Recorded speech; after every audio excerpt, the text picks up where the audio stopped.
Gun violence, it continues to hit schools around the country. One of the latest incidents was just a few hours away at Purdue University in Indiana. This summer, Chicago will be celebrating the 10-year anniversary of their second largest tourist attraction, Millennium Park. Whether using it to go out at night or to go to work, the CTA provides an effective way to travel for these Chicagoans. For Good Day DePaul, I'm Sharon Bagenda. Now that summer is here, the weather has encouraged Chicagoans to let their dogs off the leash to run around at Montrose Dog Beach. For Good Day DePaul, I'm Sharon Bagenda. It's almost unheard of, college professors going on strike.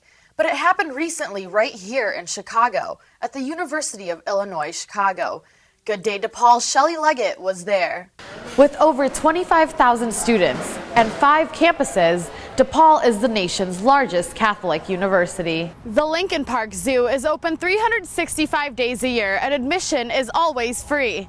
By the way, Good Day DePaul also reached out to the university's Young Republican for this segment, but received no response. Allison, back to you. Whether they're here at Oz Park or elsewhere outside, these Chicago residents are making the most of the last few days of nice weather before fall sets in. For Good Day DePaul, I'm Sharon Bagenda. Students easily relate to their mentors because they were once DePaul students themselves. With over 1,200 registered Ask Mentors, each student can find a mentor in their specific field of study. Camille Padilla is here now with a look at DePaul athletics. So Camille, what's happening in Blue Demon basketball? Now entering their 15th season, Green City Market, which only began with 9 farmers, has grown to over 50 sustainable and organic farm stands. Now that spring is here, Chicagoans are becoming more cautious about driving because of these guys.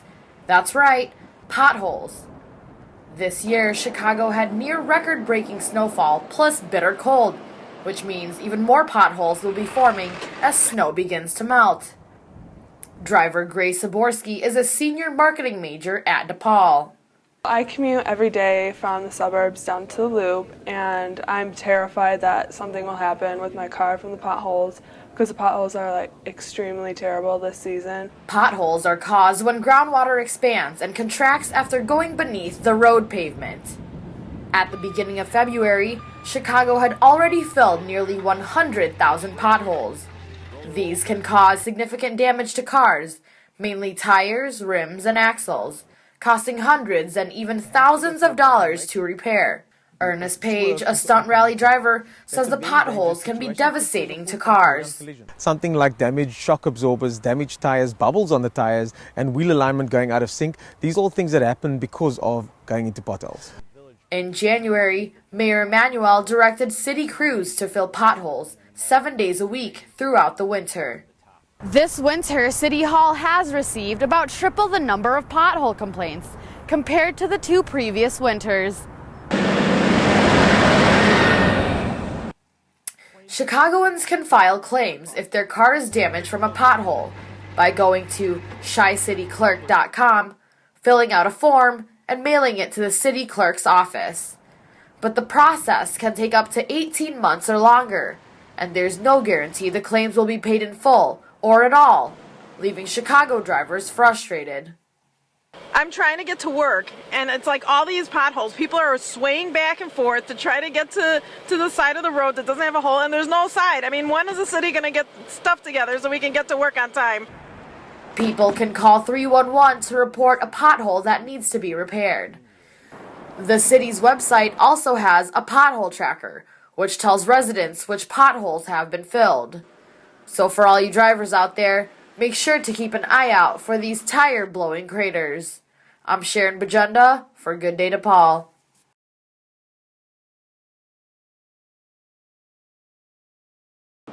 Chicago's bike-sharing program, Divvy, is powering through its first winter season. Although Divvy operates around the world, they've never experienced a winter like Chicago's. Despite the winter weather, some DePaul students, like Jason Iskalis, are still using Divvy bikes. Yeah, so most people think it's way too cold in December and January, February months to still ride your divvy bike. But for me, I don't think it's too bad. There's a few days when you can't use it, but for the most part, you can still hop on it and use it for a quick mile. In December, divvy riders took only about 45,000 rides, compared to some 80,000 in July. Divvy riders can either buy a 24-hour pass for $7 or a yearly membership for $75 for unlimited 30-minute rides. On January 7th, Divvy had to close down their operation at about 7 p.m. because temperatures were dangerously low. They reopened the morning of January 9th. To maintain safety, Divvy workers stop by bike stations each day to shovel snow and pour salt. Because Divvy is expecting fewer riders during the harsh winter conditions, they have removed about 500 bikes from their stations in the last month. This winter, Divvy is encouraging riders to post pictures and comments on social media with the Twitter hashtag DivvyOn.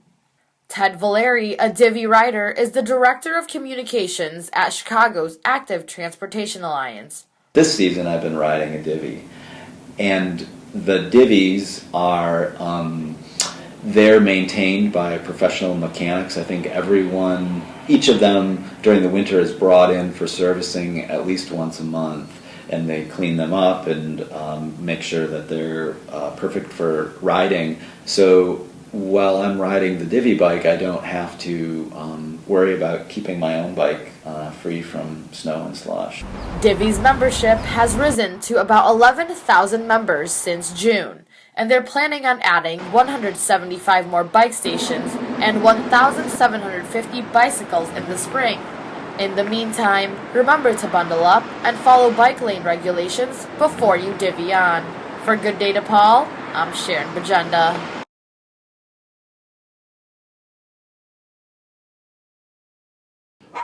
Every year, over 8 million unwanted and stray animals are taken into shelters. With nearly half getting euthanized, or in other words, put down, shelters are struggling to keep up with this huge number of animals. Chicago is one of the many cities facing this problem. Linda Estrada is the president of a local no-kill shelter called Animal Welfare League.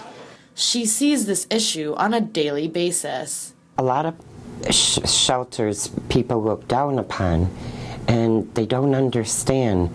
We didn't create this problem, society did. That's why spaying and neutering is so important. If everybody spayed and neutered their pet, our cages would be empty, and that's our goal. Animal cruelty is another factor in the overpopulation of shelters. Herbie is a pit bull mix who was rescued on Chicago's South Side by Animal Welfare League humane investigators. He has burns on his back because gang members poured lighter fluid on him and set him on fire. After Animal Welfare League rehabbed Herbie, he was placed with a new loving family. If it were not for these shelters, animals like Herbie would be suffering, or even worse, dying a painful death. Currently in the U.S., about 163 million cats and dogs are family pets, but 1 out of 20 will probably end up in a shelter. Spaying and neutering or sterilization of pets is crucial to ending irresponsible breeding. Tatiana Garrett, Director of Community Outreach at the Anti-Cruelty Society, feels this is a critical issue. There is definitely overpopulation in the city of Chicago. There are still thousands of animals that are euthanized every single year. And there is a lot that's been done over the years. The Anti-Cruelty Society itself, being around since 1899, has been a huge stakeholder in reducing the issue of overpopulation in the city. We have performed thousands of sterilizations every single year. Overpopulation is due to many factors, including owners breeding their pets for profit or for fun, without finding them proper homes. The only thing we haven't changed are these backyard breeders and the puppy mills. Backyard breeders, we are raiding them all the time. These are people that take a nice, sweet, wonderful dog, and they keep them in a backyard and just breed them and sell them. About 17 million Americans get a new pet each year. but only 20% of them choose to adopt. Tricia Teckenbrock is a public relations associate at the Anti-Cruelty Society. So one thing we always like to educate people about is if they were to go and buy a pet at a pet store, how it's not a good decision. Those animals are coming from horrible places like puppy mills, and that's the last thing we want people to support so that those organizations keep running. So what can we do to relieve pet overpopulation?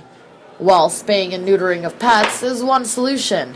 Another is to adopt animals from a legitimate shelter or nonprofit rescue instead of buying from a pet shop. Before getting a pet, consider all the responsibilities and consequences, and then make a lifetime commitment.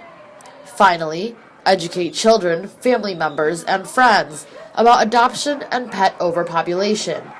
This is critical in fighting this problem and eventually solving it.